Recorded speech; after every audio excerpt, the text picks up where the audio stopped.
Hey, so I'm supposed to have like a VTuber open for these, right? You are the most incredible Yeah. Oops, one moment. Oh. Fucking, you got me killed in my fucking video game. The mic's still on.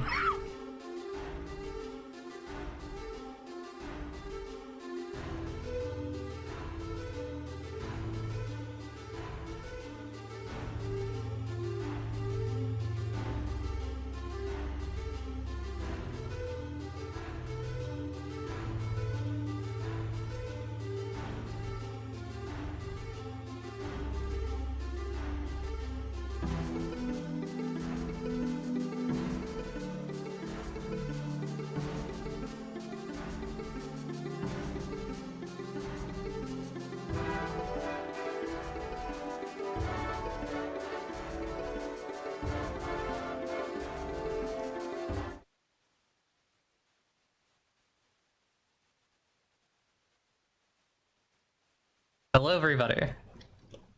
Hi. Hello. Hello. Hello. It is 7:08. Or sorry, it is March 23rd, 2026, 7:08 p.m. EST, and you are watching the Dovecote, episode 87, Girl Frame Part 2. I thought I'd get through the read-through in but a stream, and yet it seems that that a little bit of double trouble will be required to complete this endeavor. It's my little kind of wizard voice. Is there a wizard in Girl Frame? Let's find out. You? Yeah. Okay, yay. My girlfriend Lilith has offered to be the wizard in Girl Frame, so the world is beautiful.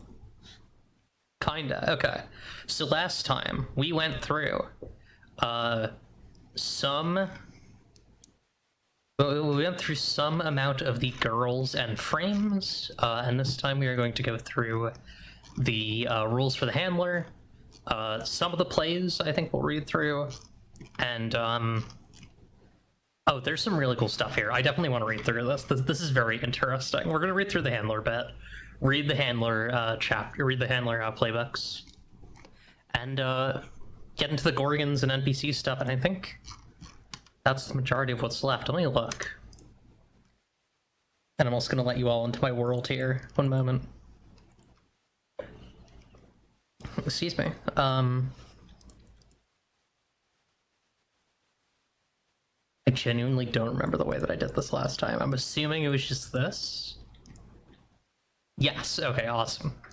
Fantastic. So, what do we have left? We have, I'm actually going to turn this towards me, because I know I'm going to get hot.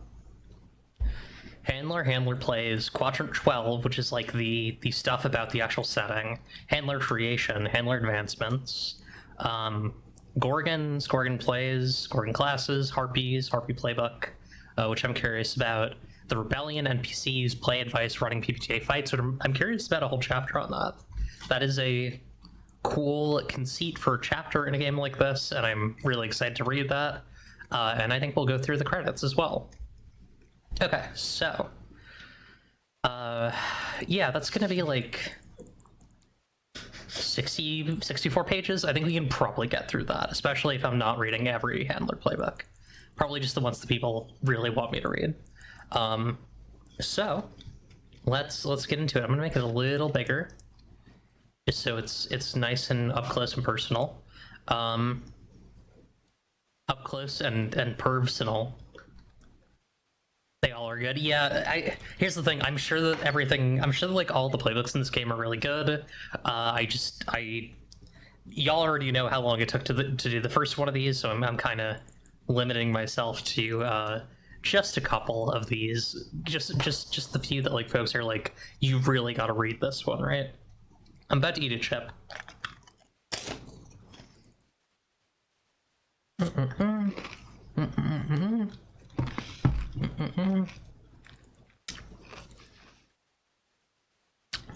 I love to eat on stream. It's always a great idea. It's always really good audio is the thing.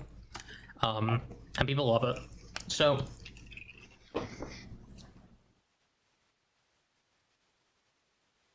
chips might have been a bad choice broadly for this. Food at all is probably a bad choice for reading on stream. I'm gonna blow you up. She's gonna blow me up in a bad way. I don't know what a good way is. Is there like could you like blow like cum into someone so much that they explode?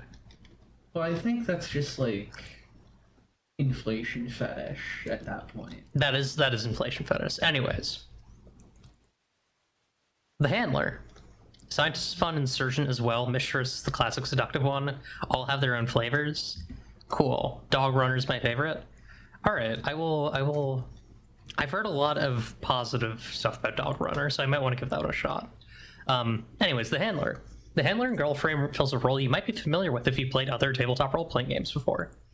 They will manage the rest of the world outside the girls in their idle frames, design missions, and be a guiding voice for the players. They will also play the namesake Handler, a character who manages the girls on behalf of the Foundation. The Handler has responsibilities and plays. Responsibilities. A handler's responsibilities are guidelines on how to act. You should be considering these whether you or not you are actively playing the handler character. In addition, any handler who slacks in these responsibilities will be quickly replaced by the Foundation. Make your handler plays when appropriate, interesting, or necessary. Portray the world in a way that is complex, meaningful, and honest to the girl's experiences, if not honest overall. Be a fan of the characters, but don't let them have it easy. Provide challenges from both the Foundation and the Gorgon threat for the players to overcome. Provide the pilots with any information they are authorized to know. Push them into situations that keep them on edge. Handler plays. As a handler, you can make plays. Make your plays whenever your responsibilities call for it. Another play calls for it. Things are slowing down or people are looking for orders. They're getting too comfortable. You can make any of these plays. Brief them on the situation, punish them, escalate the situation, introduce the support, mess with their status, tags, or assets, place an expectation on them. You also have playbook plays. Brief them on the situation, give them information about what's going on, either directly or by telling them what their eyes and ears might see. If one of them has thoughts or ideas, you can ask it to share or tell it to keep quiet. It might talk anyways, you can punish it for that if you like. Punish them. Use the punishment rules. Some girl plays, such as disobey orders and check sensors, require you to make this play. You must also make this play against the dog after each mission. As the handler, you must remember that you are still on the girl's side, despite being their boss. They represent investments, difficult to replace assets, and potentially pets. Even if the Foundation doesn't care about them, their performance represents your professional ability. You need them more than you should ever admit to them.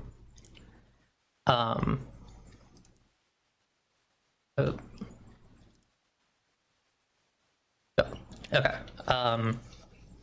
Therefore, don't jump directly to severe punishments. Stick with minor in most situations, pull out moderate when they're really causing trouble. Everyone gets one free pass at attempted treason before you strap them to a chair and put an ice pick through their brain. So true. So true. Escalate the situation. Introduce something to threaten the girls, either directly or in the distance. This could include a Gorgon, a Harpy, a threat from within the Foundation, a threat of rebels against the Foundation, a direct threat from you, a previous threat but with higher stakes, a reveal of new danger from a previous threat. Introduce the support. Introduce an employee of the Foundation who works to keep their frames running. They could work in logistics, catering, discipline, R&D engineering, marketing, information and satellite, something else that keeps the frames fighting. Employees should feel like regular people, first and foremost. Most likely are living paycheck to paycheck, don't care much about politics, and find the girl's existence moderately uncomfortable. Mess with their status, tags, or assets. Raise or lower the... Actually, I wanted to mention a thing that I'm thinking about with this, which is like the paycheck to paycheck aspect for the support is really interesting, because when I think about like some of the most fucked up shit that happens in in Mexplo stuff, I'm often thinking about like about your day-to-day people doing doing fucked up shit. So it's an interesting clarification. It makes sense for like I think the specifics of the thing the girl frame is doing, where it's like punishment is a very direct thing that comes down from the handler. Mess with their status tags or assets. Raise or lower their status, give them a tag, or damage an asset. Status is ideal for showing favoritism or encouraging behavior. Tags are a method of control you can apply to girls to make them act how you want. Damaging assets can serve as a consequence for their actions.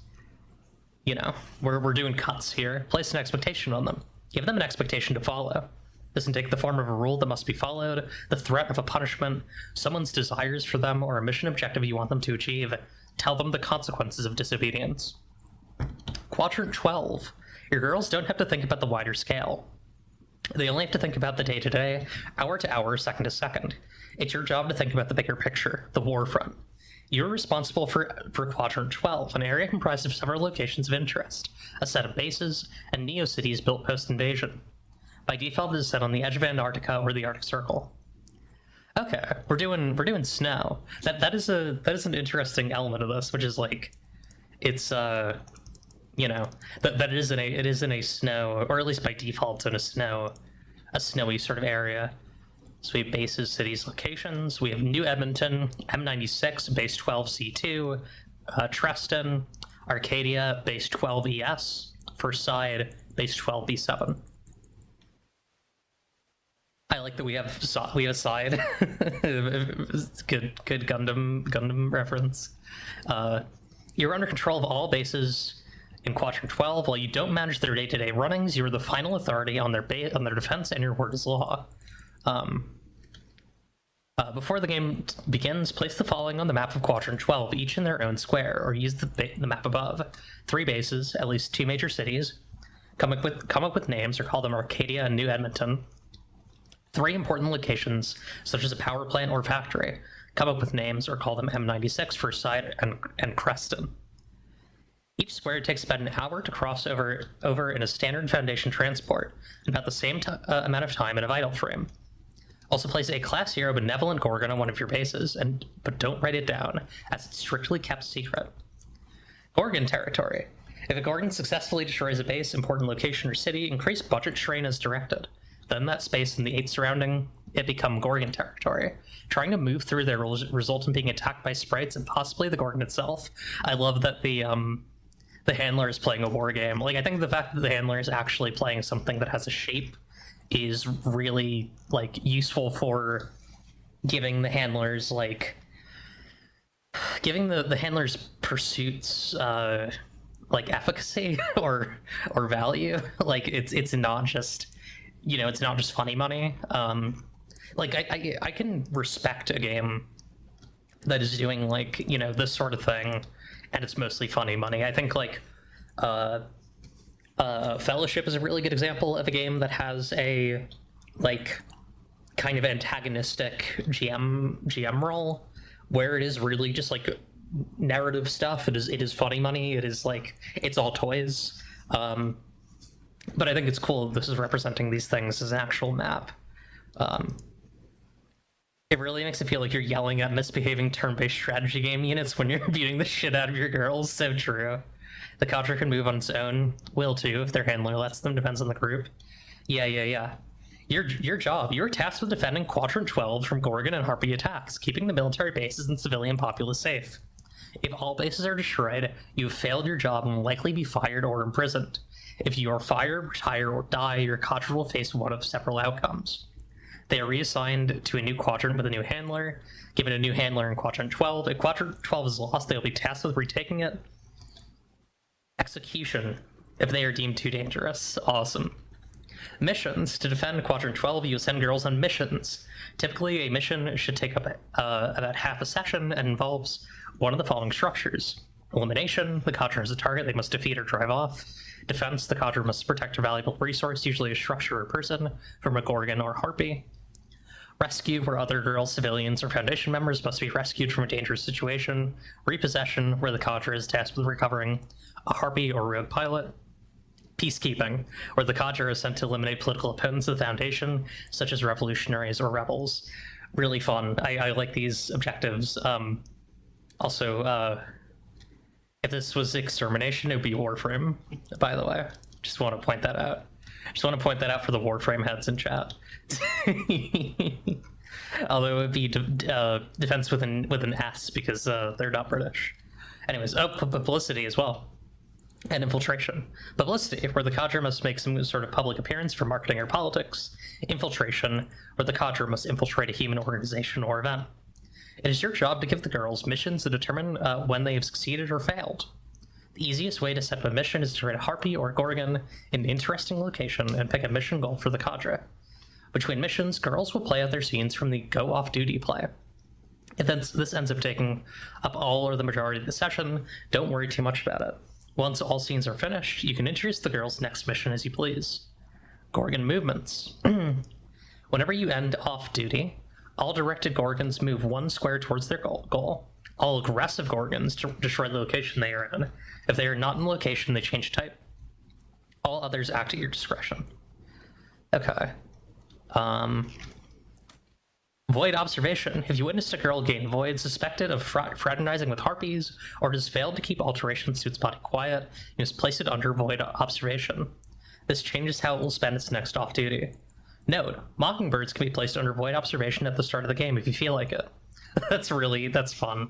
You can just fucking you're going into void observation. I don't want you to do anything. You're weird. You're a weird girl. Failing to place a girl under observation will cause the director to call you in for reprimanding a potential replacement. Whoever plays the director is the one who gets to make this decision. That's fun. Strain. Different areas gain strain as the game goes on. There are 3 types of strain. Void strain, representing the invasion of Gorgons and Harpies. Rebellion strain, representing the designs of various rebel groups. Budget strain, representing the demands of the higher-ups. First session, a girl ended up in void observation after trying to solo a Gorgon and went about as expected. Oh god. Strain is increased by mechanical and fictional actions, and at certain points will trigger events. If it reduces, unless it is reduced entirely to 0, previously triggered events will not re-trigger. Strain provides a structure for you as a handler, and is meant to challenge you, while also helping you focus more on your role as a player character. You'll still need to prepare Gorgons, Harpies, and Rebels, but what dangers show up when will be handled by Strain? This is making me think about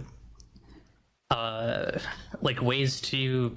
Specifically, this is making me think about like different kinds of Sapphic World campaigns, but I don't want to talk too much about Sapphic World while I'm reading this. But Sapphic World has like similar kind of map play stuff, and like very like campaigny stuff. And so I'm the gears are turning. Anyways, Void Strain. At the end of off-duty, increase Void Strain for each that happened during the last mission or go off-duty play. Base 2d6, +1 for each Void asset a girl has, +1d6 for each girl who has gained Void. And then there's a 1 to 100.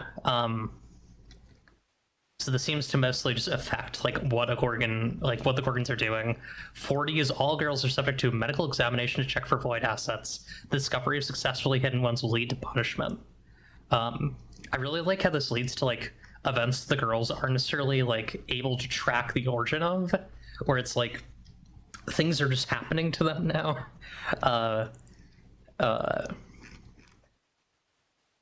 Okay. Wait, okay, so this is when it reaches that point, right?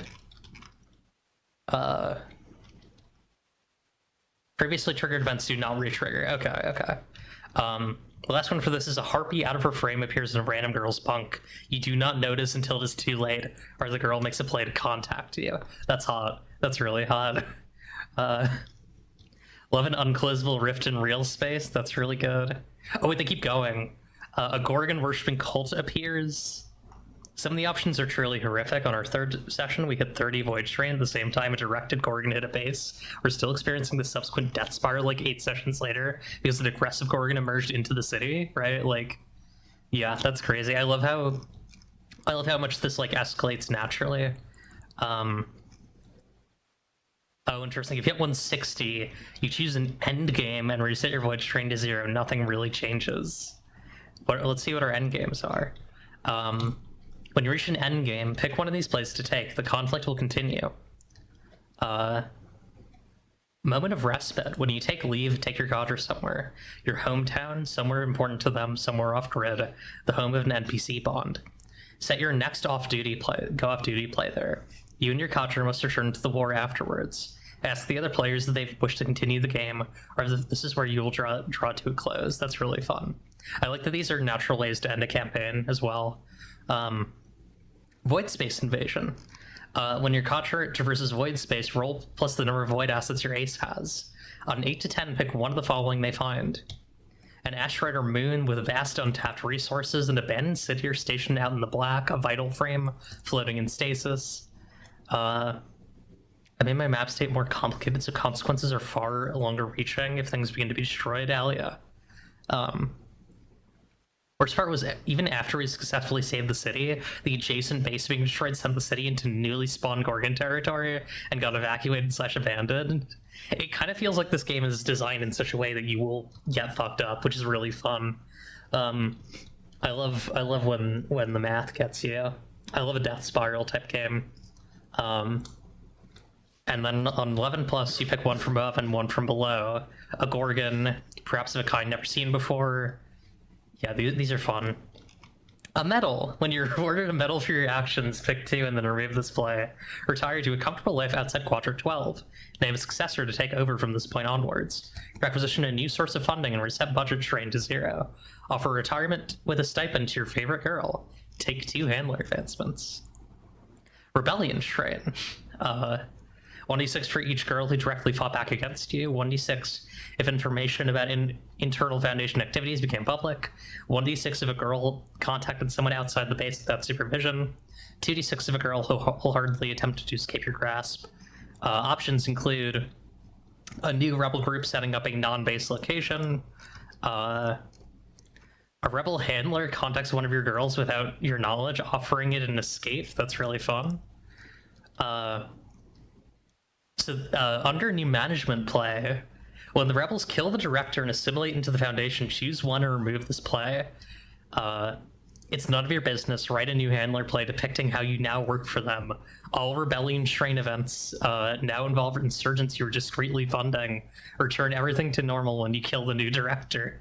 You become a rebel handler. All your girls get the illegal girl rule from the rebel playbook. And you continue to play with with Rebellion Strain, now referencing the Foundation. Return the game to normal when you kill the director. That's fun. I'm glad that there is, in fact, a way to have the game turn into, like, fucked up rebel nonsense. Like, it's all the same. You are just rebelling against the Foundation. That's really fun. That's really fun and fucked up. Did I see the Rebel playbook? I kind of want to look at the Rebel playbook.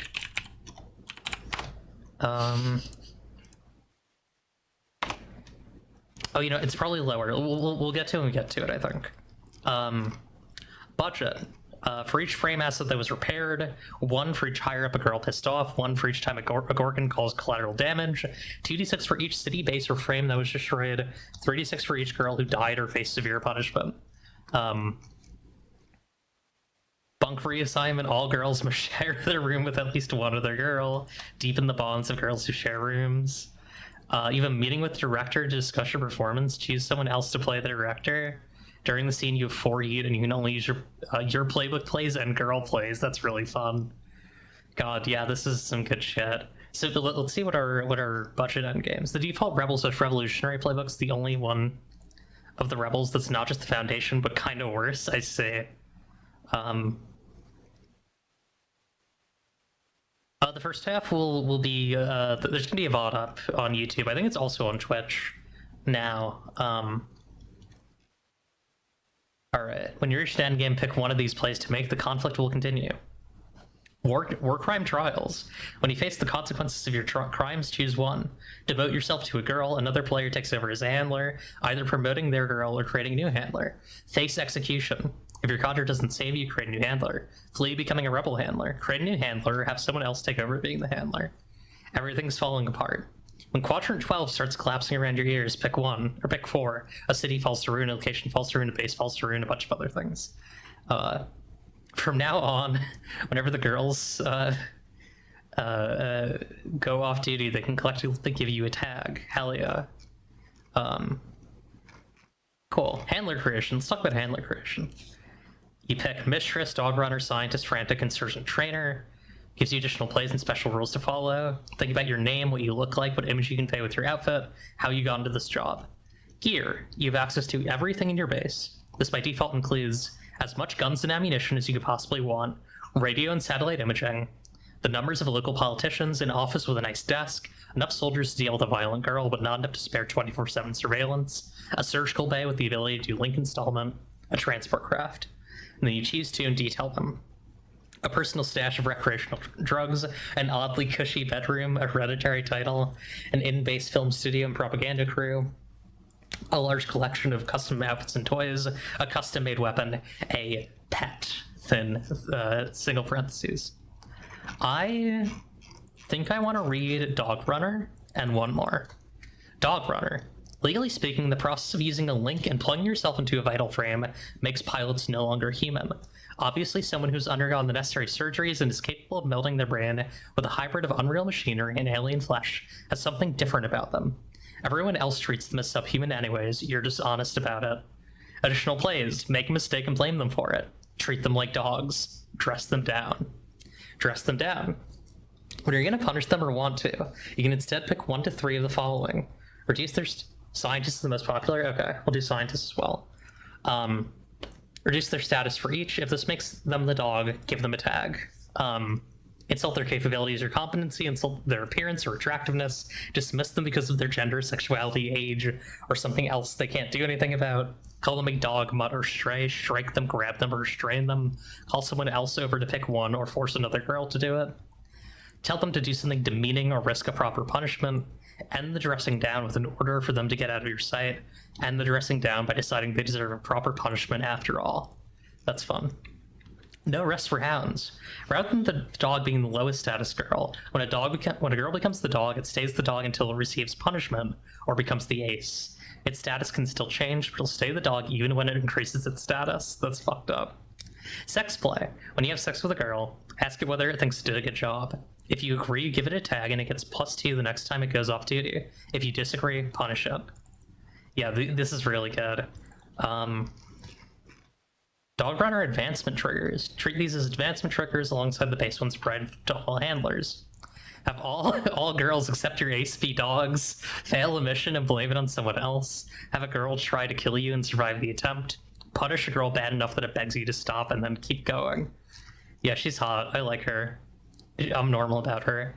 Scientist. The girls don't matter. They're small picture, interchangeable and expendable, not even truly human. What matters is the work, the war, the frames. They're just tools and not ones you need to pay attention to. You have your lab and you have your assistants. You barely need to interact with the girls at all. Just set them loose and request new ones if they die. You're going to win this war by any means necessary. Delegate responsibility or communication to assistants, to an assistant, leave them stranded, and head to the lab. Head to the lab. Before the girls head on a mission, you go to your lab. Choose 1 to 2. Cut comms. They'll take -2 to check sensors this mission. Remove one of the ace or the dog's assets and replace it with a void asset. Inject all of them with something or give them an experimental operation. Give each of them a tag. Subject one of them to experimental conditioning, giving them a tag. Pick a play. While they have that tag, you can mark it to adjust their roles with that play to a 7 or lower or an 11+ automatically. Dog Runner really encourages girls to tear down other girls to prove themselves to you. It's wonderful. Very cool. Sex play. When you have sex with a girl, you take it to your lab for experimentation. Choose 1 to 2. Excise a void touched asset, give it a new asset in exchange, cause it to gain void, erase one of its memories along with a linked tag or bond, tell them a situation and a play. The next time the situation happens, they must make the play. These are good. This is good stuff. The big picture. You can solve things. You can crack the code and win the war. Bring humans to a brighter future. Gain these additional events along your Void Train track. We're not going to go through all of these, but A girl has a strange dream. Ask it to describe it and then give it a tag based on the dream. When you head to the lab, you can also pick from the following options. Remove void from an asset without destroying the asset. Graft a Gorgon's play onto a frame.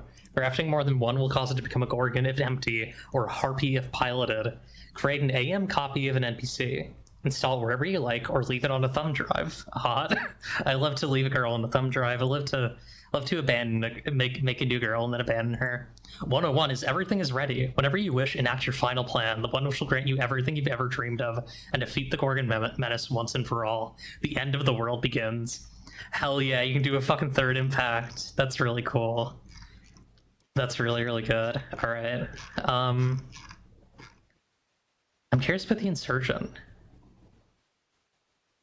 Okay, you are in fact a you are you are in fact a rebel. That's really fun. This is probably what I'm most likely to play. My desire to play Luthen Rail but handler is very strong. Cassian Ander. Handler advancements. So your triggers are capture and convert a rebel or harpy, hold a successful public relations event with your cadre, have a girl's starting identities completely replaced with ones useful to you. My favorite is the trainer because I'm an incorrigible warhound purist. I'll have to read the trainer, but I'm tracing my way through all of this. So I will say I am probably going to read through the playbooks on my own time. Aside from the ones we've read, we will I will eventually read all of them, and I'll smile. So imagine me smiling. Your handler playbook will give you additional ways to gain advancements. Yep. So you have cadre advancements, quadrant advancements, and tech advancements. You can also use handler advancements. I'm playing the game for a while, so if you have any questions I can do my best to answer. Well, thank you. You can also use handler advancements to rebuild a location, build a new location, get additional 1 to 2 permissions for any number of your girls, make an alteration to a base, request a new girl from command, take a play from a different handler playbook, swap your handler playbook, keeping 1 advancement or play, retire, bringing in a new handler, played by you or someone else. Cadre advancements. Advancements representing methods of control, adding ways for you to keep a handle on your cadre. I'll read a couple of these. These are all really bomb collar. Your cadre all have bomb collars to prevent rebellious behavior. The fact they have a bomb collar can be used against them like a tag, but it cannot be embraced or rejected. When you trigger a girl's bomb collar, it must dive deep or find some other way to survive, or it dies. That's really good. Cute uniforms. When you dress up a girl in a cute uniform, lower its status and it gains the following rules. When it keeps its head while wearing the uniform, it must always choose, I seem helpless and adorable. The uniform can be used against it like a tag. If it embraces the uniform, it can add it as a girl asset instead of an identity. The asset can still be used like a tag. If it rejects the uniform, punish it. Also, the best part about Dog Runner that's usually overlooked, dress them down as a replacement for punishment. So you can just keep dressing them down instead of punishing them, so they never actually get out of dog hell. It's so wonderful. Yeah, that's fun. That's really fun. Gender designation request. Choose a legal gender for any number of girls in your cadre. You may change their gender as you please. Man, he, him pronouns can always mark his partner's tag to get an 11+ for his sex play. Woman, she, her pronouns, faces punishment if she ever says no to a man. What a world. Animal always counts as being lower status than other genders for the purposes of disobeying orders. Inflict a tag on any non-animal who has sex with it. Dog fucker. Going weird with it, being like, you fucked a parrot, like designating a girl's gender as animal, but being like, you're a parrot, you're a sea monkey. Like, nothing that has any sort of kink connected to it. Intercadre marriage. You tell a pair of girls that their partners now deepen their bond, and they all. This is honestly the good stuff for me. This is all really fun. They now use all the following rules. They share a single status. They may legally have sex whenever one of them wants to. They may no longer flirt with anyone else and will face punishment if caught. One of them gains all permissions for both and chooses how they are spent. The other takes all punishments for both. You choose. Gender is crazy. God damn. I can't believe there are genders in this world. This is what my handler is planning to do to the princess girls in our group who are rivals. Yes, that's what you gotta do. Successor. Game the play, give advice on how to lead. Whenever a girl does one of the following, you may give it a gold star. You can remove gold stars at any time for any reason. Kills an enemy while being the ace. Stops another girl from committing treason. Eagerly internalizes your lessons to your eyes. When it gets 3 gold stars, you give it an additional permission and promote it to ace if it wasn't already. When it has 5 gold stars, you offer it a spot as a junior handler. It may pick a handler playbook and gains those rules, but cannot make base handler plays and otherwise still uses girl rules. Other girls can no longer gain gold stars. 8 gold stars. It is no longer in the girl status system, counting always as below you and above the ace. It picks 2 base handler plays it can make. It uses full handler rules, undergoing link removal surgery, and removing all girl rules. It can pick new legal pronouns in a name. Great job. Great job, handler. You made it. You got 10 gold stars. That's really hot. Stars are stickers are really hot to me. The best way for a girl to get me, like, the best way for a girl to, like, get me to behave is through a sticker sheet. It's really powerful. Because I never, like, here's the thing, I never, like, misbehaved as a child, and so, like, to some degree I have this, like, thing of, like, oh, like, I've never been good because, like, I was so good that, like, goodness was never seen as an exceptional thing for me, right? And so, like, to have my goodness exceptionalized is very hot for me. I don't know what to say about that. Noted and logged. Jesus Christ. Tracker implants. So you really pick a part of each girl's body and implant a tracker in them. As long as they have a tracker in them, they gain the following benefits. Or you gain the following benefits. You always know where they are, gain the handler plays, intercept them, and play voyeur to a private moment. You'll know if the tracker is removed or if they gain void in that body part.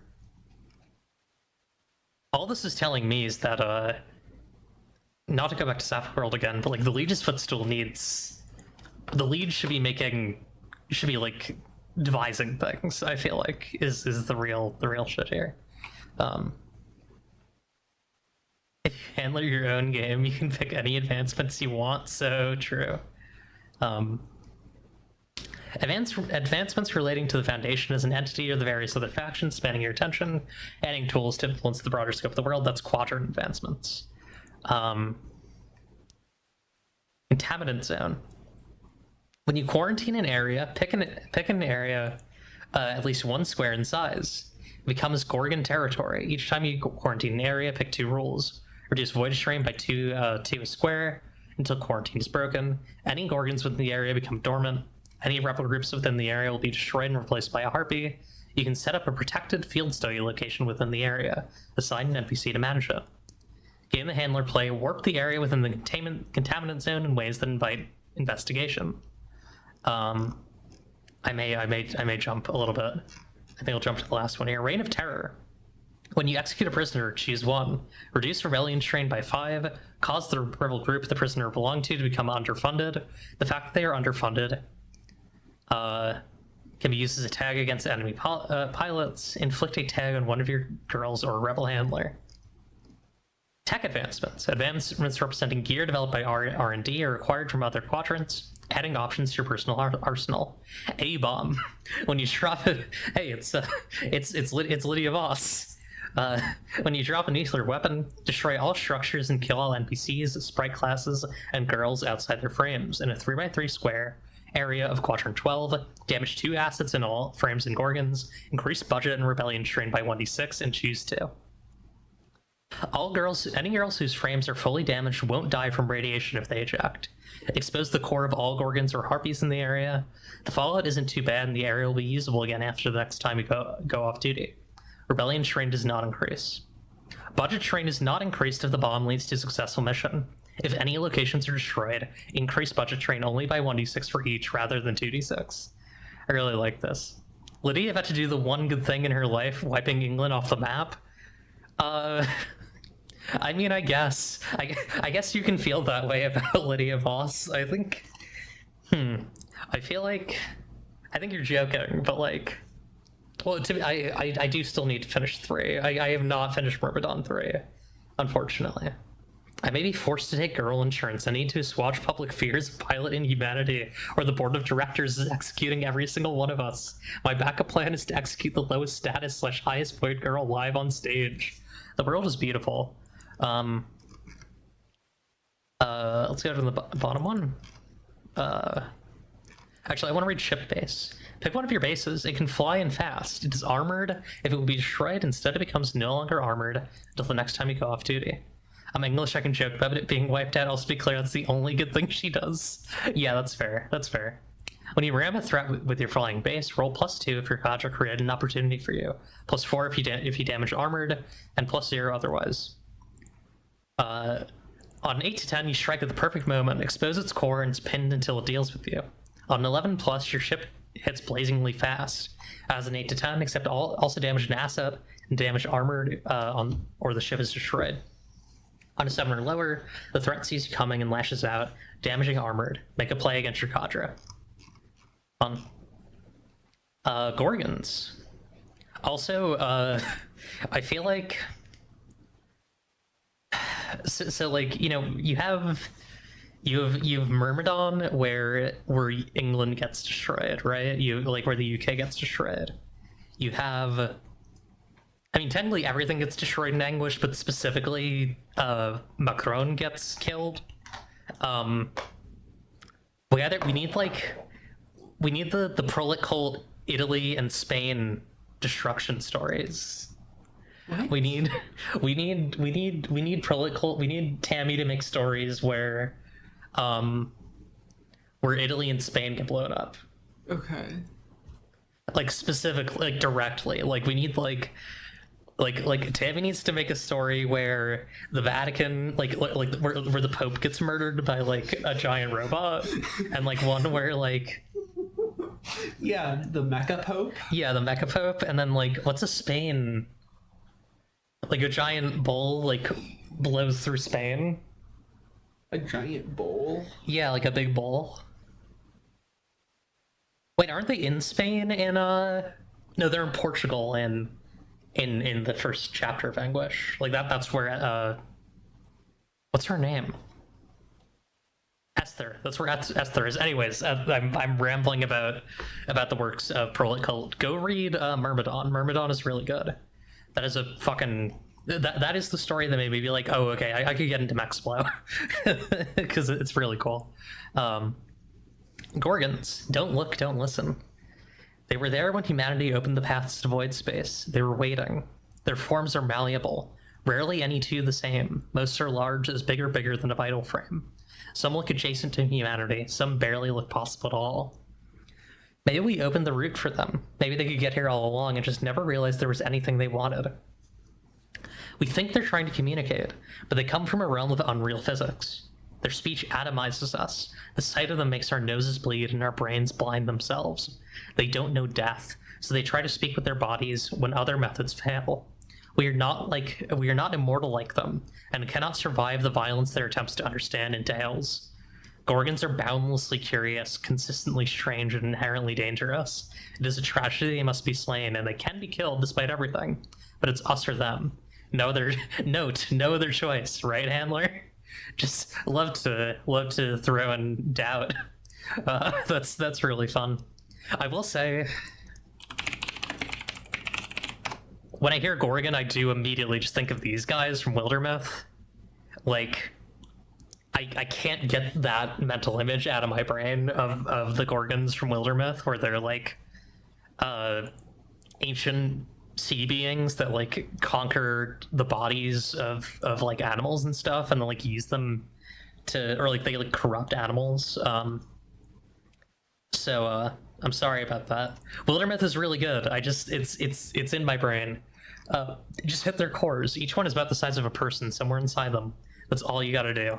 I really like the spin of the, like, this is so Angels Ava, right? Like it's so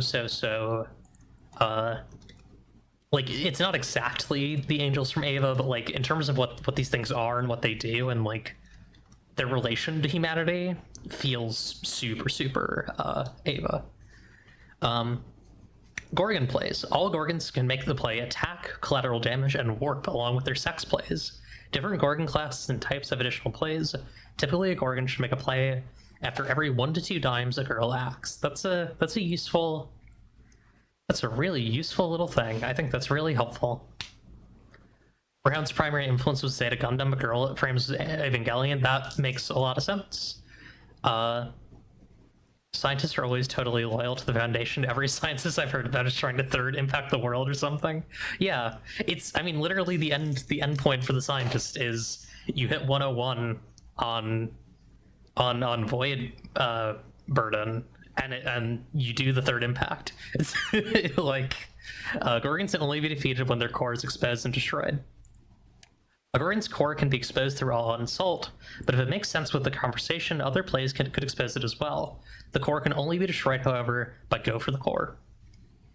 Attack. When a Gorgon attacks, say what asset it's using to attack. The girl it's attacking will have to make a play to fight back or avoid it, or it will damage an asset. If the Gorgon is instead attacking an NPC, it will kill them. If it is attacking another Gorgon or Harpy, the two of them will pit assets against each other, and the handler will decide which one comes out on top, destroying the losing asset. I really like this. I like this just really simple math for figuring out, like, two creatures, two fuckers attacking each other, which one wins it out. I think that's really cool. Man, dog runners and frantics are just out here trying to not get executed. I don't know about all this end of the world shit. I want to live. So true. Collateral damage. When a Gorgon lashes out at the environment, say what assets it's using to cause destruction, then choose 1 to 2. Put civilians in danger. If no plays are made to save them, they'll die. Damage a structure. If no plays are made to interrupt it, the structure will collapse. Fry electronics or communications.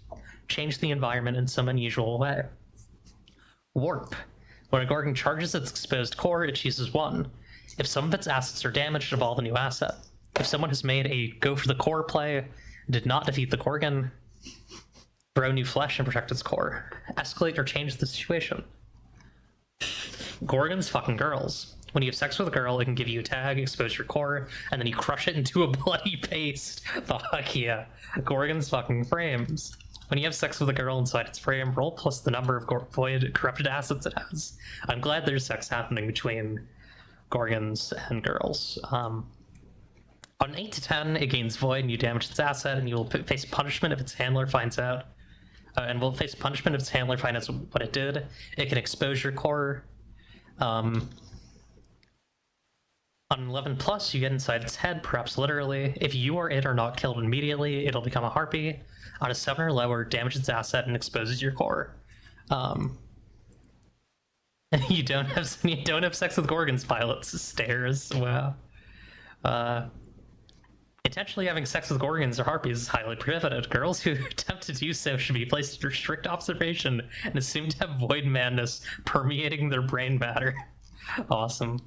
Gorgon classes. Gorgon classes determine a general demeanor or approach the Gorgon might take. These include 1 aggressive, 2 dormant, 3 erratic, 4 directed, 5 sprite, 0 benevolent. Class 1, aggressive. Claws, psychic waves, big teeth, 6 assets.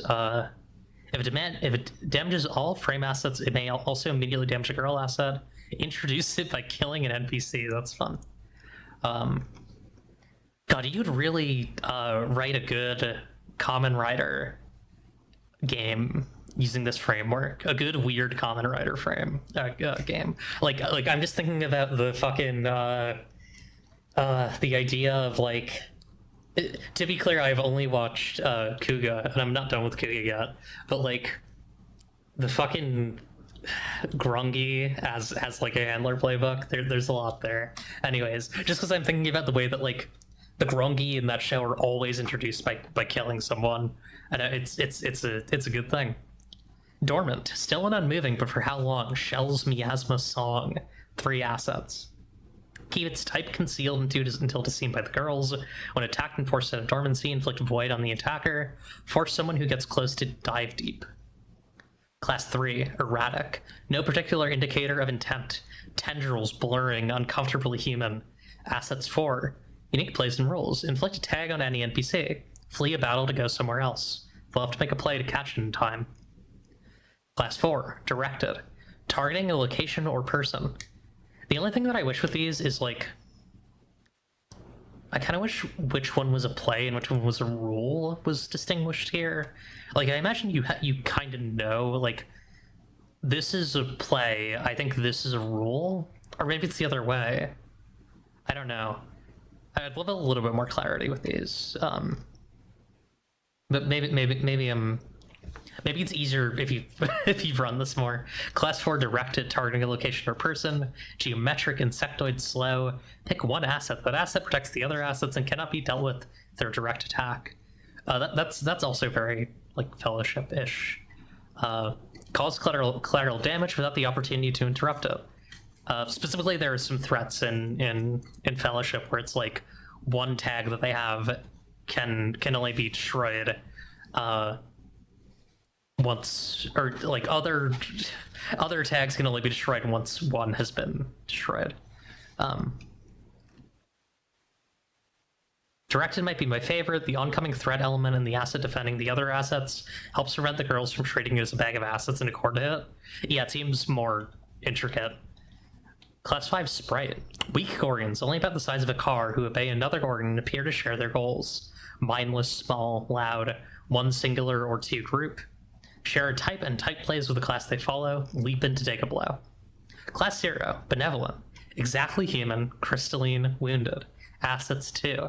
Unique plays and rules. Will not attack or cause collateral damage. Offer a choice. Communicate in some manner. Kaoru! Kaoru slash... This could be the cube from RimWorld. This could be the yellow cube. Thanks for the stream. It is late for me now. I'm EP. Have a nice evening. Well, thank you for watching. We have Gorgon types.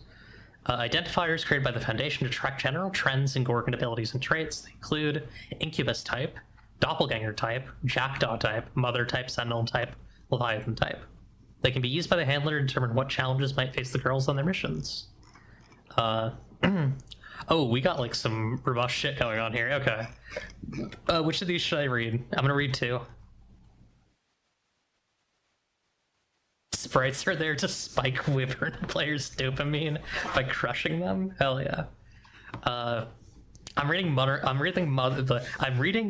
type and one other is what I've decided. So Mother and Doppelganger. Okay, hell yeah. Let's do Doppelganger then. Doppelganger. A doppelganger type disguises itself as a person, Kaoru. Okay, Kaoru. Itself as a person, assimilating to the role and collecting people around it for unknown reasons. Assets, cult following, hypnotic stare, hidden tentacles, kaiju transformation, human shields, explosives. God, this game would fuck with a play aid. Has someone made a good play aid for this? Like, is there like a good like Google sheet that someone's made? Because like, we gotta get Sada on this shit. We gotta get like someone who does that sort of stuff, or Curly, like folks I know who are really good. Okay, someone's done that. Good, yeah. Because I'm like, god damn, there's so much shit here that would like really benefit from that. Just because of the intricacies of these mechanics. Doppelganger plays. Mark a girl's tag and slip away, requiring someone to make a play to find you. Probably sniff you out. Have an NPC trust you over the girls. Give someone a tag and form a bond. Hint at your existence or reveal you've been here all along. Sniff you out. When a girl tries to sniff you out, tell it to spend heat and roll. On 8 to 10, the girl can discover your identity, but has to choose one first.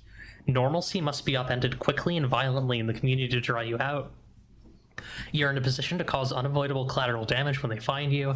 They'll need to set one of themselves up as bait to draw you out. They find 2 to 3 people who could possibly be you, and there's no obvious answer. You may choose a basic play. No girl can make that play against you without your permission. Creative made it, I think. Oh, okay. There's, I guess there's one on Isabel's. That's cool. Incubus, Mother, Jackdaw, and Mother have some similar functions. Doppelganger and Sentinel are their own things, although all of them have really good different kinds of influence. Cool. On 11 plus, the girl can discover your identity, but has to choose 2 first, and one of them has to be upending normalcy or collateral damage. On a 7 or lower, the girl can discover your identity, but has to choose 3 first. We'll read Mother. A Mother type infects through knowledge, mere pictures and reports causing whirls to form on skin and bone and to fractal and grow. Hell yeah. Giving maw utter stillness, swarm of spritlings, whip blade, a million hands, solar wings. Cause flesh in your presence change, engulfing, branching, melding, entwining, oozing, ripping, crawling, scattering, twisting, calcifying. Assign a tag to match. Damage one of your assets to create a sprite Gorgon. If it escapes, it will grow into an adult Gorgon the next time the girls go off duty. Really fun. Huge fan of this one. That's cool. Mark a tag and inflict your mimetic hazard on someone. Mimetic hazard. When a girl... I was talking to Isabel after the stream last time, and I was like... I've for the longest time, I've been running my games, and I've felt like, God, like, this is so overcomplicated. Like, everybody else is making such, like, simple and clear stuff with, like, minimal...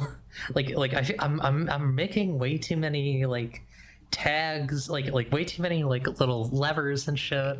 And then I read this in Hawkmoth King, and I'm like, no, like, you're fine. Games can be interesting. Games can have, like, robust and compelling mechanics. Like, you don't need to be able to read a game in, like, 6 seconds. The Mimetic Hazard, and like, specifically story games don't need to be, like, overly simplified, right? When a girl learns of your existence or is in your presence, tell it to spend heat and roll. On an 8 to 10, it manages to partially fight off your influence, but must choose one. It gains Void. You pick a play. It must immediately make that play, and you make decisions for it. On 11 plus, it must choose both. As long as it has the Void-touched asset given by this play, it cannot be affected by this play again. On a 7 or lower, its body attempts to meld with its vital frame. If it does not immediately eject, it becomes a harpy. Fuck yeah. Alright, so, harpies. I'm so curious about harpies, because Isabel was saying that, like, harpies are where the big stuff is, the cool stuff. Or harpies are, like, a cool thing, right? Not every lost Gorgon encounter results in death. Many girls are changed, taken in their vital frames by a being that warps them, fills their frame with flesh and their bodies with alien secrets. Harpies are static, joyous dreams. Girls can rarely hope to match their mastery of their frames, and though harpies lack the sense-damaging powers of Gorgons, they move and fight with unparalleled skill, laughing and crying and celebrating all the while. Repossession of a harpy is rare. First, the frame must be beaten without the girl's death, a difficult task, as she serves the place of a core. Then she must be subdued and transported. She will be distraught, sobbing and screaming and trying to claw her way back to her harpy body. I realized that Gorgon cores are roughly human-sized. That's interesting. Yeah, you know, just it takes with enough time. I'm assuming that a harpy becomes a Gorgon, and they're kind of part of this, like, joyous other world that is, you know, that our only way of understanding is destroying. And I suppose that their only way of understanding us is destroying them. After she can be studied, although the poisons in her body must be purged without a frame to metabolize them, and the functions of her new organs must be pieced together, or excised if necessary. At no point in this is she cooperative. She's a wild animal, self-destructive, and often violent. The final step is drugs, chemical injections, and reprogramming, battering her mind back into a roughly human form. This leaves her hollow, but many other girls call a mockingbird. Harpies weep when they see their former sisters turned, in a very different way from the human pilots who train their guns upon the laughing, ethereal remnants of their old comrades. Girls who confess to curiosity or admiration for the harpies change are to be taken out of action immediately and monitored for further signs of self-destructive behavior. Harpy. Do not engage unless absolutely necessary. Monitor girls for any sign of void touch. A harpy uses this playbook as a combined girl plus frame playbook. This playbook is for the handler's convenience only, and girls are not allowed to look at it or consider it. Harpy assets. Pick 3 harpy assets and detail them, or use her void altered gift girl assets. Too beautiful for words, knows all their tricks, inescapable voice, writhing muscles, tentacles, extrasensory organs, vision projection, keratin reinforced internals, prehensile nerves, fractal brain. They detransition the harpy, exactly. Like, really, the harpies are, you know, like, the harpies have transitioned, right? Like, that's where I land on this, is like, yeah, like, literally detransitioning. They are free. They are happy, beautiful girls.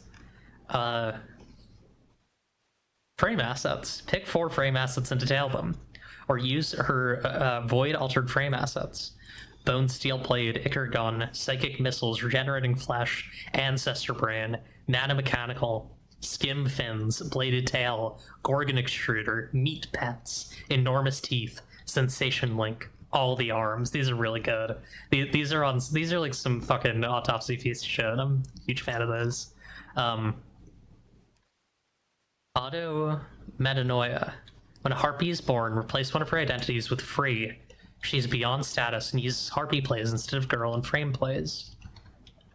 The first stage is the refinement of 2 into 1. She'll make her way to her frame, embracing and becoming engraced by it. Once she makes her way within, she swaps to the harpy playbook and proceeds to the second stage.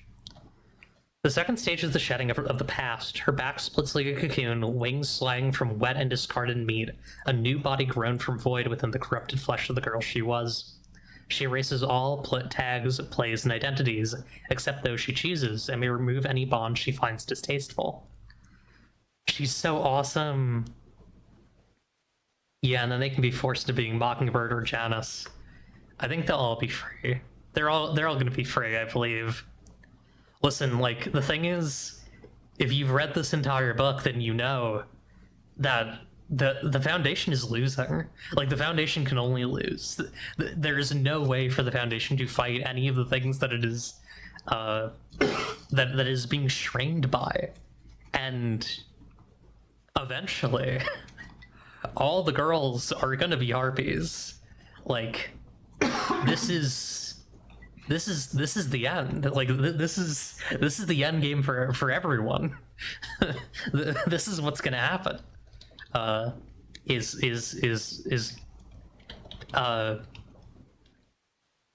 Humanity is gonna, like, humanity and this other species are going to meld together, and they're gonna be perfect and beautiful and joyous.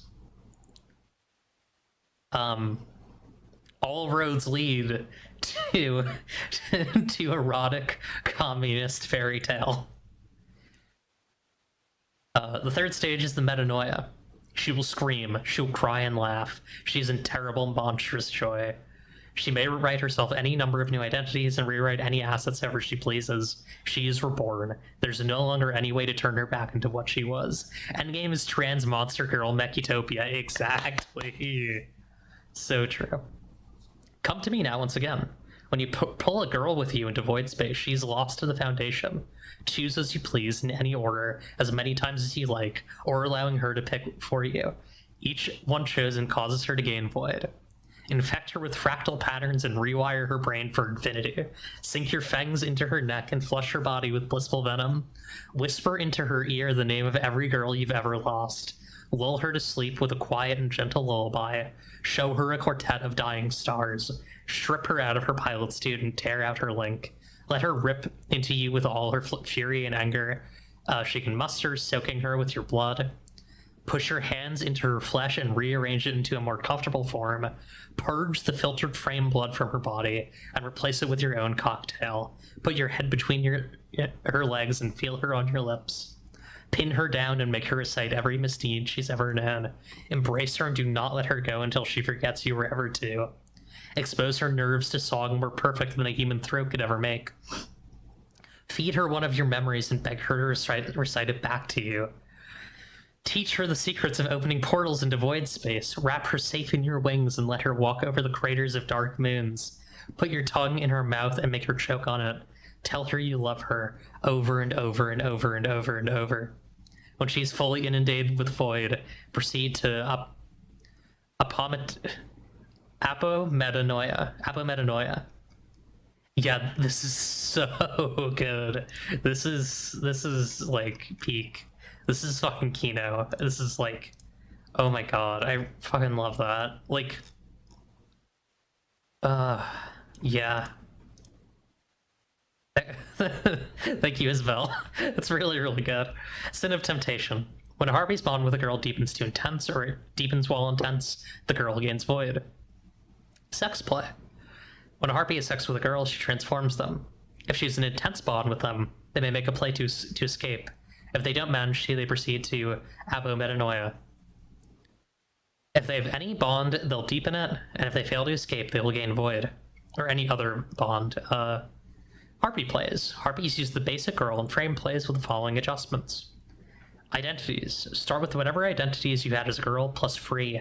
You can also take dangerous, laughing, and living dream. Keep your head. Replace you were sexy enough with you are beautiful enough. Aha! Receive orders, disobey orders. You do not need to make these plays. Go off duty. Rather than setting scenes, you hide in void space. Adjust your identities however you like and undamage all assets. Check sensors. Rather than rolling this play, you may make ask any questions you like whenever you want, all of which must be answered honestly. All-out assault. You may always pick an additional option regardless of your role. Bonds. Harpies either have no bond, a personal bond, or an intense bond. She begins with no bond, unless she used to be a PC girl, in which she begins with that girl's bonds. Harpy defeat play. When you're defeated in battle, roll +4 if you had an intense bond with a girl in the scene, or +2 otherwise. +4 is fucking massive. That's awesome. On 8 to 10, you make your escape. Choose one from below. Send a final message to a girl over the comms. Deepen your bond. Open a rift in real space. Following is impossible without a way to navigate void space, and the rift won't close unless you want it to. On 11+, you can't leave her behind. Choose one. Grab a defeated girl and kidnap her. You escape. Shut your frame down and let yourself be taken by the Foundation. Plead with a girl to come with you. She raises her status and inflicts a tag on you if she doesn't, but you escape. On a 7 or lower, your wings are clipped. Choose one. Die. Inflict a tag on whoever kills you. Your frame body shuts down. You can let them take you, or cut your link yourself and rip your way free, fighting until they make you truly helpless. Another harpy, if there's one in the scene, sweeps in and rescues you, escaping. What I love about this is that there is, in fact, you can fully play this game as harpies, is the fascinating thing. Yeah. That's really cool. A human mask. These are the advancements. Infiltrate the cadre. Folding your wings away and pretending to be human. Swap to using normal girl plays with the following adjustments. When you keep your head, you may also choose I seem perfectly human. When you receive orders and choose to follow them, you must pick follow the order while giggling quietly. If you take this advancement right as you transform into a harpy, you appear to have fought off the infiltration of void. While you might be tempted to have an ex-girl secretly to use this advancement, it is far more engaging to have secrets be kept from the characters, not the players. Hell yeah. Eagle cracks the shell. When you've exposed a frame's core, you can mark a tag on the girl inside it, to shove your head inside the frame's chest, and rip out the cockpit, swallowing it. You can only hold one girl inside you at a time this way. That's awesome. That's really good. Love to. That is also so Ava. So Ava. Sparrows led you over the Black Earth. When you keep your head or all-out assault, you may always pick one of the following, in addition to your other choices. They lose track of me. I've got them and I'm not letting go. They're too slow to interrupt. I capture their eyes in mine. Echo's Volt Command. When a girl has a tag or identity you've given her, you count as a higher status than anyone else for the purposes of giving her orders. You may perfectly mimic anyone's voice. That's really fun. Nothing can ever be as important as us. While you have a girl and you have an intense bond with alone, with no help coming, you may take her girl sheet. You have 1 minute to make any adjustments you like. That's so never stop blowing up in a way that I adore. You're not limited by the bounds of the game rules while adjusting the sheet, nor in what tools you can use to alter it. Isabel, you're so fucking smart. This is some like sagey shit. This is so cool. Me when I piss on the sheet. I actually mean both sagey. Yeah, me when I piss on the sheet. I mean sage, sage non-binary, and sage the anagogue. Some real sagey shit. A Song of Love Lost. When you scream your heartbreak over the radio waves, choose one. Made a Twitch account just say that I love the Harpy play. It's so fucking good. She's a girl you have no bond with. Deepen your bond, and she cannot resist reflexively stepping towards you. All girls in the quadrant square lose their minds running at you. Desperate for your touch. Make the handler flinch. Visions of Infinity. When you touch someone's brain, spend heat and roll. On an 8 to 10, you put your fingers through their skull and gently guide their brain into a more pleasant shape. Choose up to 4. You may pick the same option multiple times. Give them a new identity, turn an identity into a tag, pluck out a memory, adjust or remove one of their bonds, choose a play, remove their ability to make it until the Foundation reconditions them. My NPC Harpy gets it off. I'm gonna give the girl a load of random copy-pasted fellowship moves. Yes! You're a genius. Make that girl an elf. The handler's gonna get an elf back and be like, I gotta put her on void observation, and then the director's gonna be like, there's no void in her. She's just an elf. That girl's just an elf. I'm sorry. Like, you can't execute her just because she's an elf. You have to let her keep fighting. We have a war to win. I'm like 90% sure that's the entire concept of Grief's character in the one Lancer game I ran. Fuck yeah. Session. Yeah, I know about just pasting a link to a Lancer CompCon sheet in the girlfriend. That's awesome. Sparrows led you over the Black Earth. This is from a Sappho poem ode to Aphrodite. Yes, we're doing Sappho shit. That's beautiful. Choose a play, remove their ability to make it until the Foundation reconditions them. On 11 plus, you're moving too quickly and mess with more than you meant to. Choose 8. Oh my god. Wait, there. I guess you choose some of them more than once. Recently, like last month, I jammed a session where the Contra went diving into the void, and a Harpy related to one of the Contra members used Come to Me Now once again, one turn at a time while the rest of the Contra tried to fight her off, and it was absolutely amazing. Hell yeah. On a 7 or lower, you give all of yourself. Replace its identities with yours. Expose your core. Kiss me, darling. Kissing counts as sex for you. When you make a play against a girl out of your frame, if you're taking her by surprise, pick one. Steal a kiss from her. Linger close enough that she can feel your breath on her lips. Oh, these are so good. Only she matters. When you decide you want to kill an NPC, it happens. You will get to them, and they will die painfully by your hands. Whenever you kill someone, gain 1 to 2 heat. Manic Pixie Dream Monster. When you stare into someone's eyes, they must choose 2. Unthinkingly take your hands, promise you something they think you want, and you can give them a tag if they back down. Lose track of everything else caught by your gaze. Keep their head, and if they can't get through this, they'll gain void. Very cool. Man, Harpy's so cool. Writing a different player's name on the sheet now, they have to play the character. So true. Our rebellion. We have different factions. I'm kind of curious about these factions. Yeah, let's read them. In a world of 6 billion people, it is to be expected that not everyone would share the Foundation's ideology. It is as regrettable as it is inevitable. Most distance is relegated to algorithmically suppressed social media posts and governmentally approved protest districts.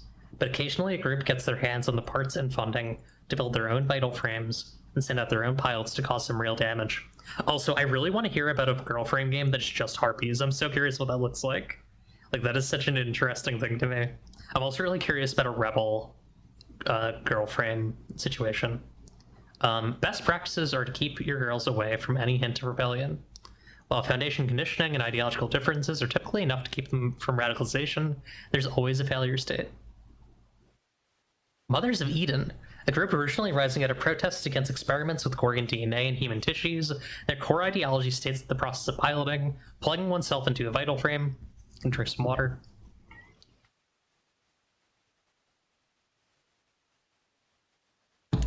and exchanging thoughts and fluids with it renders someone subhuman. Yuck. Yeah, they kind of suck. Where the Foundation only legally does not recognize pilot humanity, and in fact restores it post-retirement, Mothers of Eden believe that all pilots, current or retired, are soulless Gorgon spawn infiltrating human society. They're primarily known for inciting violence against ex-pilots, mockingbirds in particular. Despite their hatred of vital frames, they do keep occasional prisoner pilots, typically kidnapping victims or retired girls, kept drugs and surgically modified to be harmless outside their frames, who they use to combat the Foundation. The Gordon Pauls. We've heard a bit about these guys. The Gordon idolizing libertarian cult who believe their trillionaire leader, Gordon Paul, to be a living god who can commune with the Gorgons. They've established a several hundred-person cult around him and his angels, women, sometimes willing, sometimes not, or his pet pilots that he uses to defend himself against assassination and the Foundation's enforcement. The Gordon Pauls make internet entertainment from a floating and armed influencer city in the Atlantic Ocean, focused on spreading their philosophies in a digestible way. They regularly get in legal trouble from coastal authorities for various kidnappings, tax evasions, and other assorted crimes, but pay the fines with Gordon Paul's vast wealth, or let someone else take the fall. Yeah, that guy should kill himself. My mistress handler would give the cadre bomb collars that they had to deal with them, saying, "This is for your sake. You don't want to be captured by them." Jesus. The Peace League, an almost entirely online group, occasionally doxes Foundation leadership or organizes disruptive protests, but their typical activity is arguing with each other on social media. They've yet to field a pilot who doesn't immediately defect when offered a reward sum and a stipend, and so are considered a group of interests rather than a specific threat. This is a fun little... I love critiquing leftist infighting. That's cute. Sun's Fury, a group of disillusioned veterans who've used sabotage and Foundation connections to organize a tight-knit group of lone wolves who manipulate weak-willed members of their chat groups to steal frames, harass celebrities, and go on poorly planned violent rampages. Unlike other rebel factions, they attempt to have men pilot their frames, due to a lack of belief in women's ability to pilot, to varying degrees of success. Those who prove themselves capable are simultaneously lauded and viewed with suspicion, with conspiratorial members believing them to be Foundation plants or secret girls. Sun's Fury is just incompetent forced fembait. Yeah, I mean, there's literally a ancillary playbook for it now. My game's so cooked that one of the girls begged me to install bomb collars in all of them. Handler's getting her own bomb collar from the director soon. Oh god. Non-player characters. An NPC, non-player characters, any character within the story who's not a girl, including the main girls, rebel girls, and harpies, not a Gorgon, not the handler, other handlers are NPCs. By the end of character creation, you should have 1 to 2 NPCs per girl, or about 3 to 10 total, depending on your group size. The handler can create more with the introduce the support handler play. NPC principles. NPCs are free for everyone, they're still in cars, and they are people. I feel as if I understand what these mean, so I'm gonna skip them. I'm sure that there's good writing here. My throat is starting to hurt a little bit, so I want to kind of get a little deeper here. Take a break. I should take a break. I mean, not hurt, it's just, you know.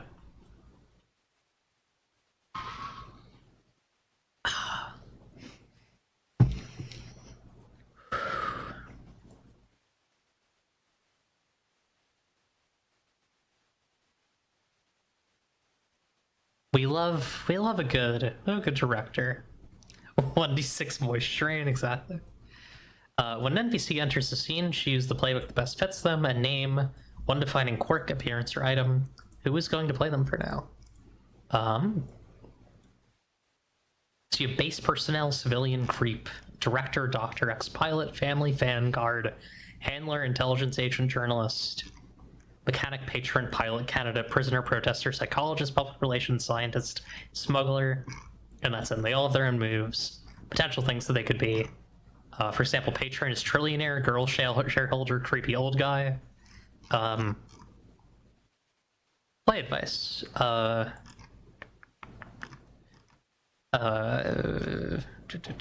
am curious about the how to run a PBTA fight scene thing. Fundamentally, running a fight scene in girl frame is exactly the same as the rest of the game. You'll make use of the conversation, of reading the director NPC sheet. We'll give it a little look.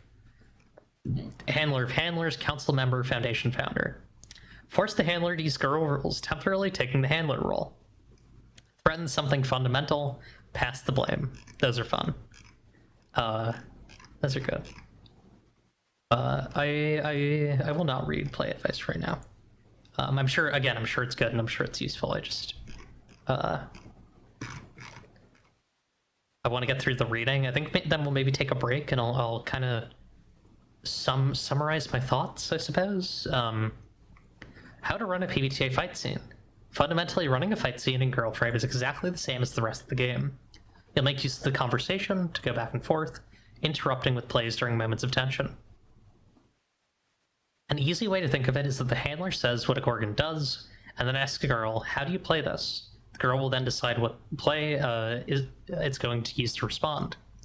There's no turns or ordered things. Girls act when it makes sense, and then their opponents get a chance to act. Players should be getting creative with their plays. The handler should be making plays to escalate and change the situation. Think of it like a movie. We're cutting to the good moments of the action as they come up. While there's no specific turn order, the other people at the table might start to get bored or feel left out if someone has the spotlight for too long. Most of the time, after someone made 2 rolls, it's usually a good idea to go, okay, let's see what X is doing now.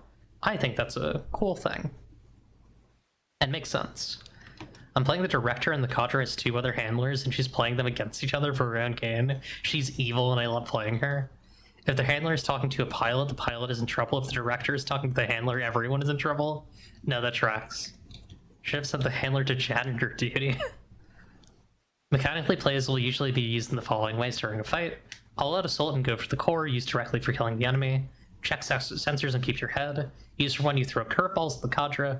If a Gorgon is really far away or Harpy's holding a civilian hostage, a girl might need to make some plays to solve those problems before it can get close enough to stab them with its laser sword. Put someone beneath you, used to inflict tags, which can be used to influence their roles. Flirt, dive deep, used for adjusting their capabilities, unmarking identities, regrowing assets, etc. If your girls think of another way to use a play, let them try it. Your job is not to police how they use their plays, it's to provide interesting problems for them to make plays against and interesting consequences afterwards. Credits, writing by Isabel M. Ripstadt. Cover art by Moss and Twigs, as I mentioned in the beginning.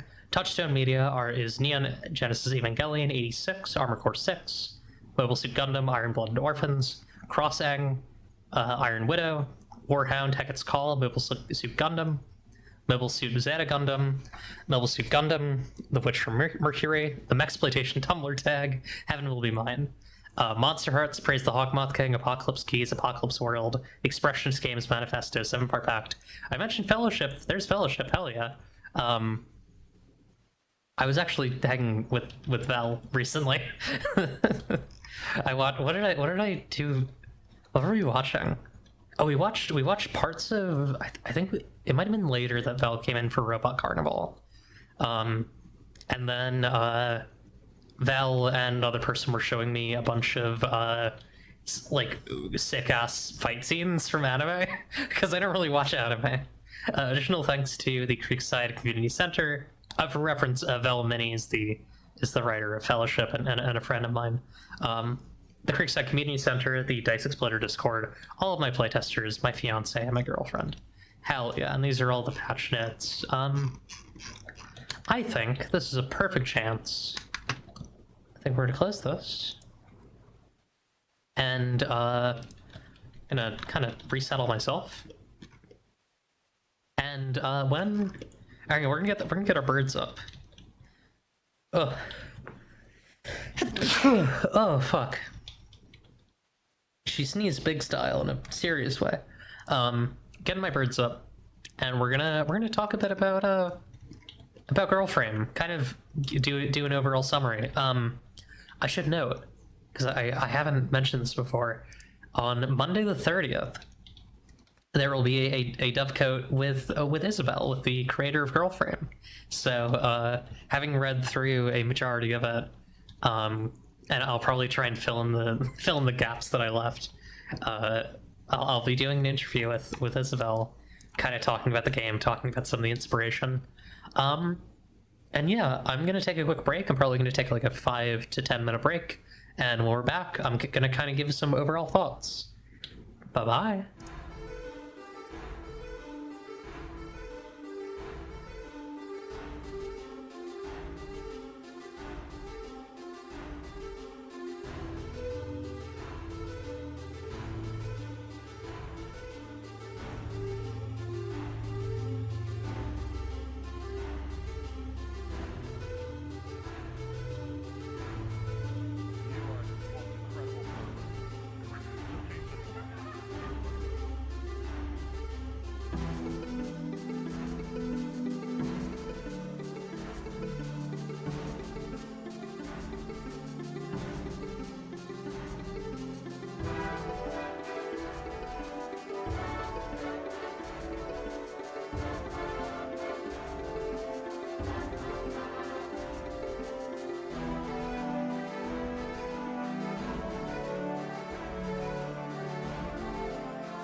Hello, everybody.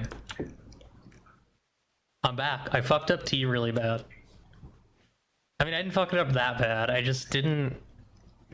They have this really nice tea set. I didn't understand how all the parts were used, and I used them wrong. And I like had 2 cups of hot tea, and I was like, oh, I'm not gonna be able to bring these over because it's like a really nice like Japanese tea set.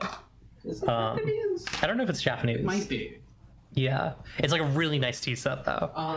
Shout out Shuki for getting us the tea set. Yeah, shout out. I can literally shout out Shuki Tanuki. I too am fucking up my tea. Me too. My testosterone. Yeah, exactly.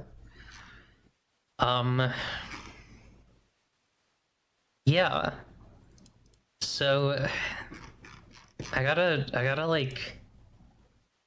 come to some kind of conclusion about Girl Frame here. I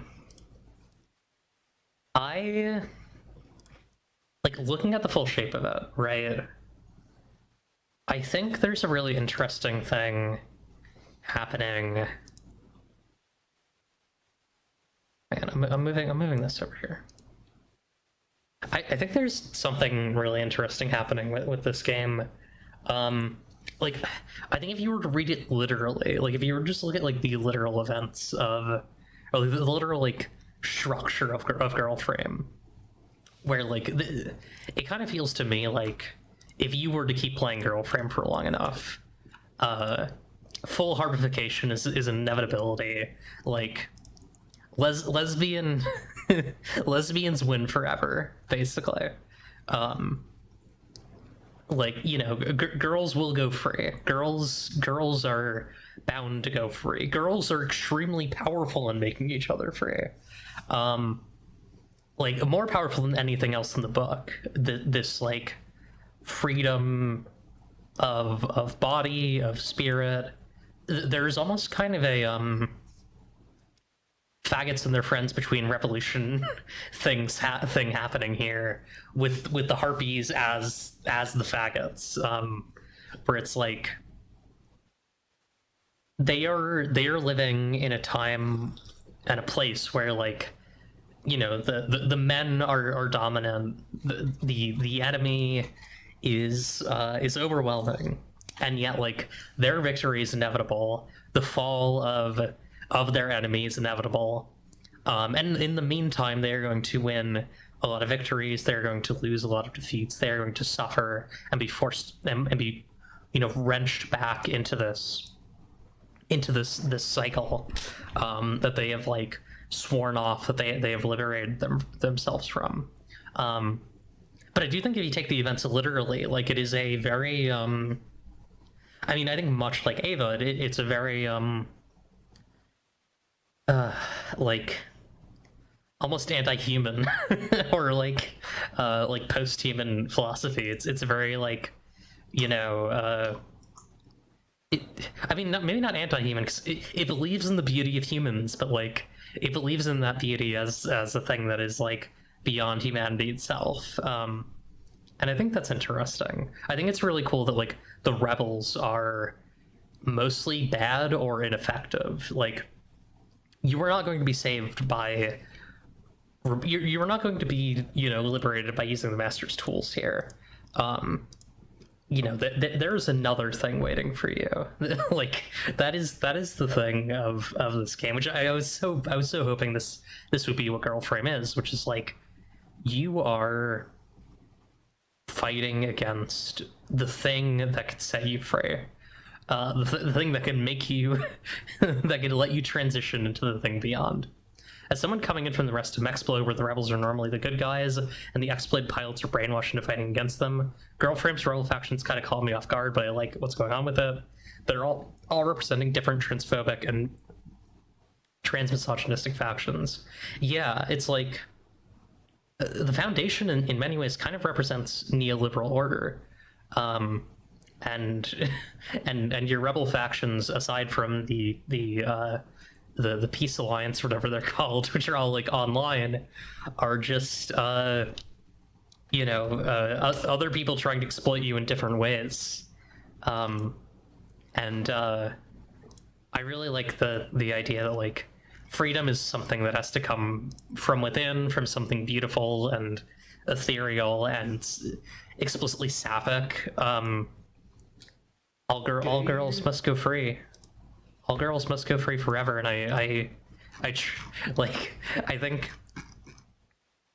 think I align really hard with what Isabel's doing here.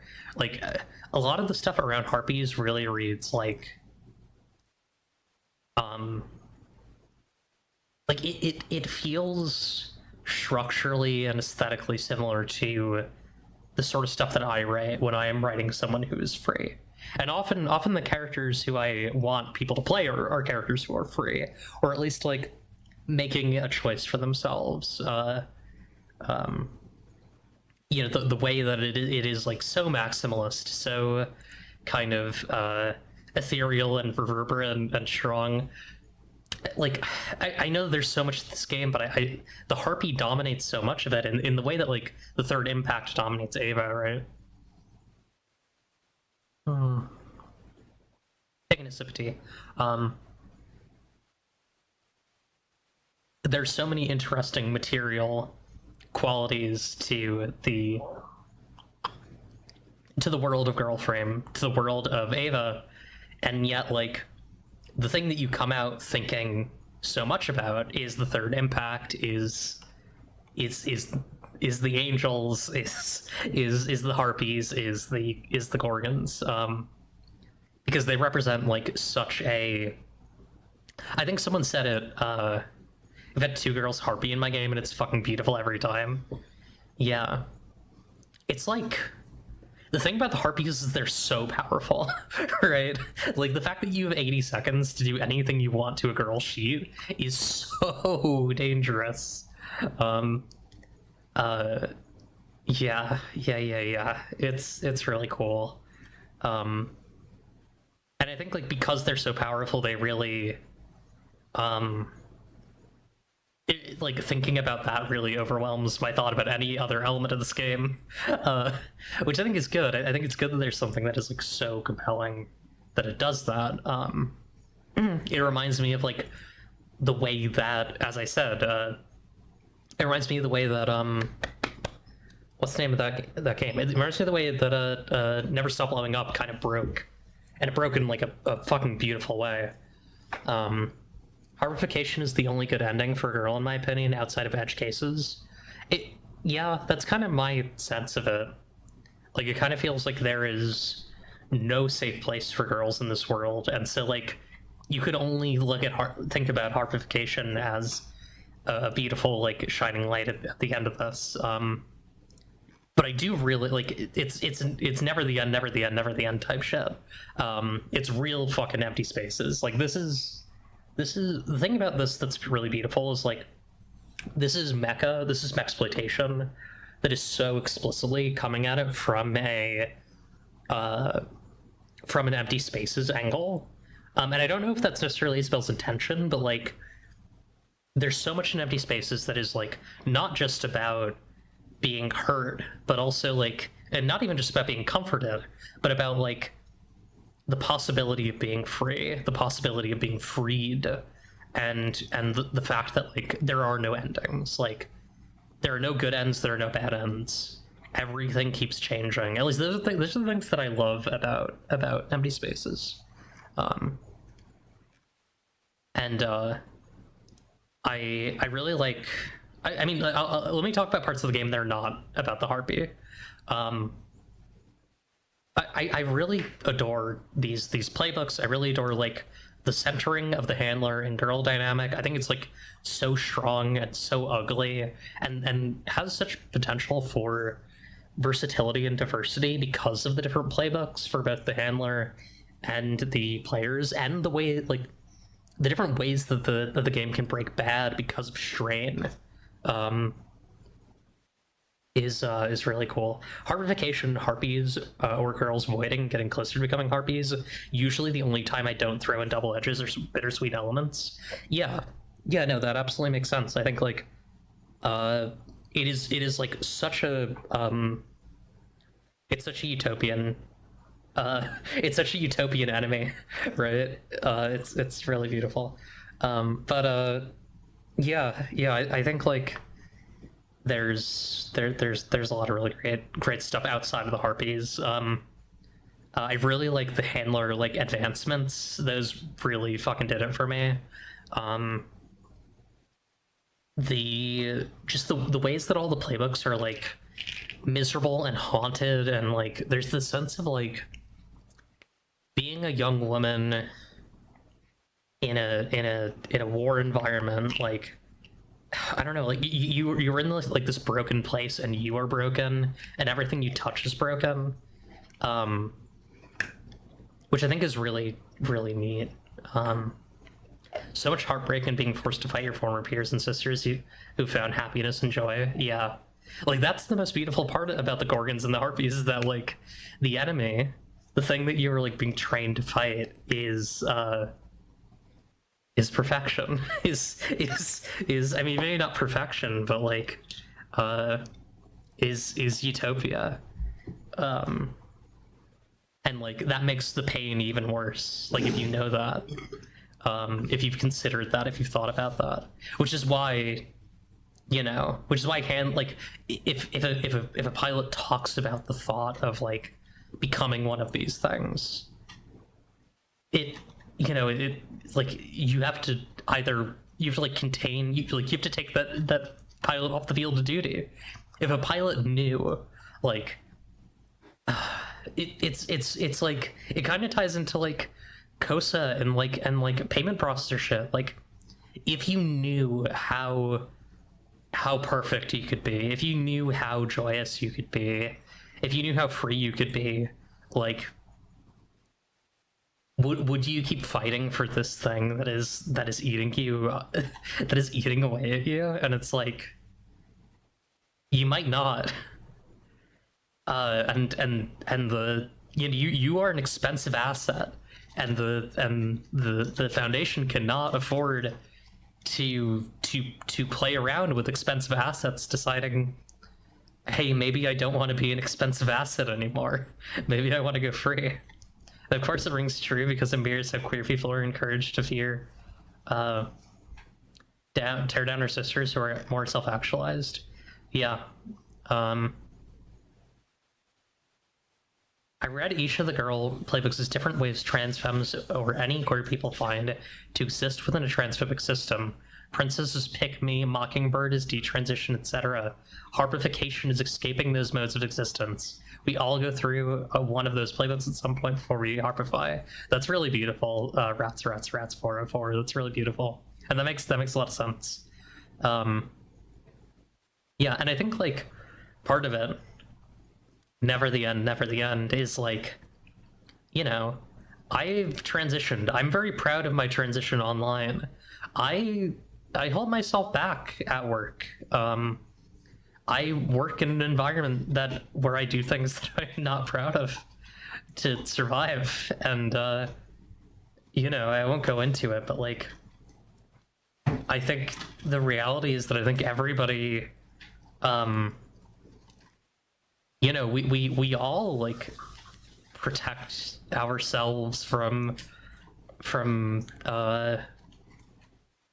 we all sometimes value, like, I think for good reasons, often for our health, for all this stuff, value like our being stable when we could be free, right?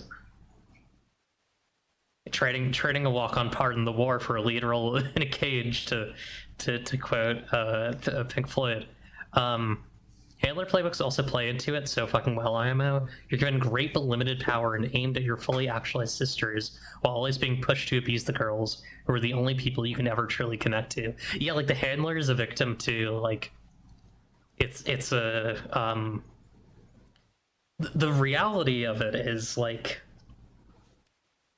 Girlframe would be a really good template to write a I Saw the TV Glow game, right? Or in some ways, I think Girlframe is an I Saw the TV Glow game, right? Like you are, yeah, and like also like the AC6 thing of like Aerie, being this like woman in the head, in your head, and you have this man telling you to do all these things, and like I wish for eternal girl freedom forever. And yeah, I truly do believe that all paths lead to like erotic communist fairy tale world. I truly believe this.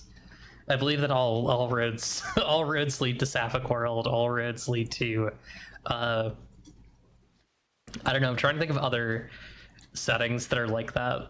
But you know, like a beautiful home. Twilight Mirage is another one. Although Twilight Mirage, anyways.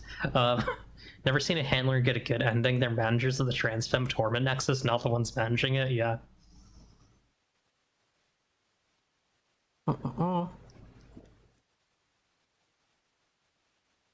I wrote my old gen as a nearly 2-decade burnout who's just given up hope of escaping, has resigned herself to it all, only just trying to keep her friends alive while being cynical as hell. That's really good. I hope all your girls escape. I hope they all become harpies.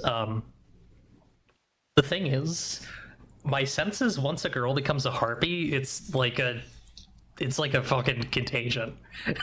Like, that's at least my vibe. I don't know, though. My favorite Girlfriend character I'm playing right now is a Prince pilot who's forced to be a children's entertainer. A la 90s Saturday morning super robot anime or Power Rangers. That's really good. Thank you. Hot damn. Yeah, that... I gotta talk to Isabel. That's like so good. We gotta... I'm gonna be thinking about the harpies. Thinking about them harpies. Because like, I think one of my favorite things in TTRPGs is like when the bounds of the game start to break. When someone says like, who told me those are the rules, and then they go free. Because like, you know, like it's all playing pretend. And there's something, and all of life is a game as well. All of life is pretend. All of life is this mess we've made for ourselves. And like at the table, having a moment where you say, I am choosing to, the game has given me this authority, and I'm going to use this authority to break this rule and this rule and this rule that have already been established, is like incredible. I don't know if I have much more to say. I think that like, as much as the rest of this game is really good, it's my thoughts on it are just so informed by the Harpy right now, and it's so cool. And I'm so glad the folks encouraged me to read this, because this is a really, really special game, and Isabel's done an amazing job writing this, and yeah, like I think everything in this is like really incredible. I think the harpy stuff is actively beautiful, and I feel like this is maybe a little selfish, but like I kind of feel seen in some ways by this writing, where it's like I have gone really hard into maximalist, beautiful, lush, poetic, sapphic TTRPG writing, and I felt alone on some level because it's like maybe not alone, but like I've felt I felt like there were not many other people doing this sort of work, and it's really cool to see someone make something that is about being beautiful and powerful, and not trapped behind the other side of a TV screen, you know. Anyways, I love transgender people. I love trans women. Trans women are so fucking cool. Girlframe makes me think, oh yeah, fuck man. I love it. Y'all heard of trans women? That shit goes hard as fuck though, honestly. I think we're gonna raid out. I want to raid Pokey. Pokey's playing Berry,